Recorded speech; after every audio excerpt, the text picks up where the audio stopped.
ప్రభు నామమున మీ అందరికీ నా వందనాలు తెలియచేసుకుంటున్నానండి. అందరు ఎలా ఉన్నారు? బాగున్నారా?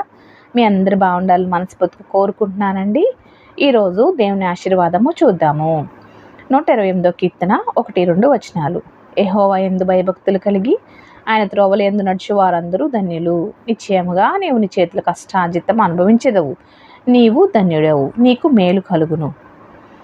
ఇంత గొప్ప ఆశీర్వాదము దేవుడు మనకిచ్చినందుకే వేలాది కోట్ల అసలు చెల్లించుకుందామండి. అంతేకాదు అనేక మంది దేవుని యందు భయభక్తులు కలిగి ఉండక వారి యొక్క స్వజిత్తాన్ని అంటే వాళ్ళ కష్టాన్ని వాళ్ళు అనుభవించలేరండి. అంటే వాళ్ళు ఆటలకి వీటికి కడుతూ ఉంటారండి, ఎంతో శ్రమలు పడుతూ ఉంటారు. కానీ మనం ఆయనందరూ భయభక్తులు కలిగి జీవించినట్లయితే కనుక మనము మన యొక్క కష్టాన్ని మనమే అనుభవిస్తామండి. అటువంటి మాటలు దేవాదేవుడు వాక్య రూపాన మనకిచ్చారండి. మనల్ని బలపరచడానికి, పురికొల్పుకోవడానికి మనకి వాక్యం అంతా మనతో మాట్లాడుతూనే ఉంటుందండి. ప్రతిరోజు దివారాత్రులు దీన్ని ధ్యానించినట్లయితే కనుక మనం ఎన్నో మేళ్ళు పొందుకుంటాము. అందరికీ వందనాలు. Thank you.